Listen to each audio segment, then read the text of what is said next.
A persistent myth suggests that between 1933 and 1939, the regime engineered a miraculous recovery, transforming a broken state into a flawless economic engine. This chart tracks the primary data point used to support that myth, the official German unemployment rate, plummeting from 6 million jobless citizens in 1933 to virtually zero by 1939. Highly visible public works projects, such as the construction of the vast Autobahn highway network, reinforce the image of a nation returning to work. State-sponsored leisure programs like Strength Through Joy projected an image of an affluent working class by offering ordinary laborers subsidized vacations and cruises. This perceived miracle rested on manipulated statistics, immense off-the-books financing, and forced labor. Looking behind the employment figures reveals the true cost. This red area chart shows the hidden deficit financing driving the national debt rapidly upward. Simultaneously, actual wealth evaporated as Germany drained its gold and foreign exchange reserves to pay for industrial expansion. The Nazi economy functioned as a highly unstable command structure.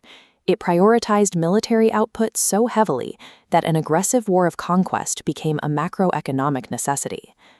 Upon taking power in 1933, Hitler faced an electorate destabilized by the economic collapse of the Weimar Republic.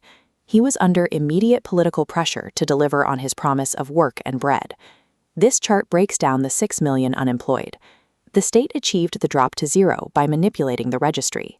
The regime stripped Jewish citizens and professional women of employment rights, removing them from the statistics to artificially lower the jobless total.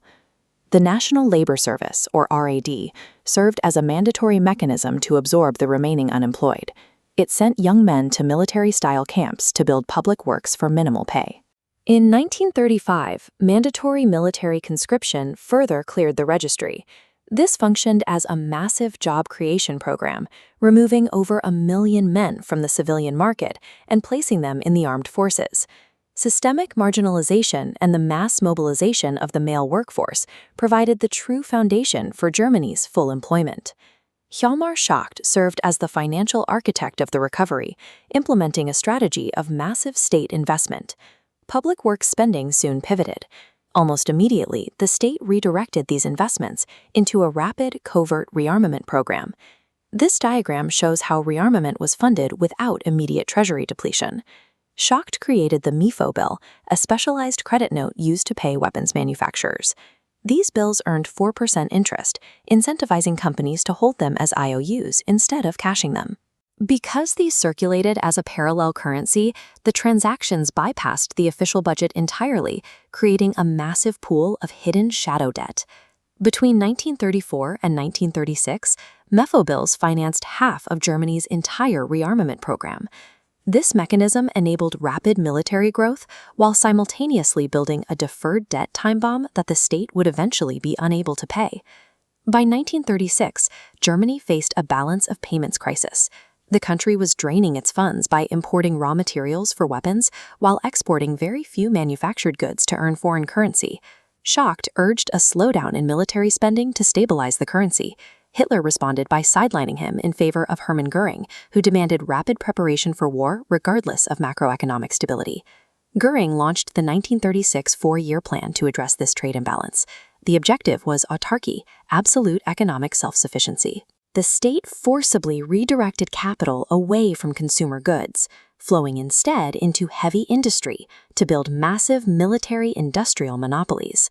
Compliant corporations like Krupp's and IG Farben secured enormous government investment and saw their profits multiply under this system. Achieving self-sufficiency proved inefficient. Scientists were ordered to develop ersatz, or synthetic substitutes, such as extracting oil from raw coal, a process that was significantly more expensive than just importing the raw material. The German Labor Front, or DAF, forced the financial strain of autarky directly onto the workers. The state banned trade unions and collective bargaining, froze wages, and increased the maximum working week from 60 to 72 hours. The pursuit of autarky transformed Germany into a strained command economy dependent on the continuous exploitation of its citizens.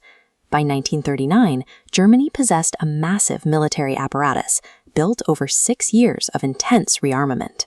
Behind this external military dominance, the macroeconomy was overheating and cracking under the massive strain of continuous rearmament. This dashboard shows the 4-year plan's failure. Germany imported 1/3 of its raw materials and 1/5 of its food. Synthetic oil reached just 45% of targets, while military spending drove debt to an unsustainable 25 billion marks. The system also faced a severe labor shortage. Drafting men into the military and factories drained the agricultural sector, threatening the national food supply. By 1939, the German economy lacked the capital, labor, and materials to continue functioning in peacetime without a total collapse. This economic reality frames a central debate among historians, whether Germany went to war from a position of strength or out of desperation. Tim Mason argues an economic crisis forced war. Richard Overy suggests it was a miscalculation. Adam Tooze synthesizes, Germany's temporary military advantage was simply peaking. To prevent economic stagnation from eroding this temporary military edge, Hitler accelerated his timetable for war, seeking to conquer new territories for resources. The Nazi economic engine had exhausted its domestic fuel. By 1939, it was forced to consume its neighbors to stay operational.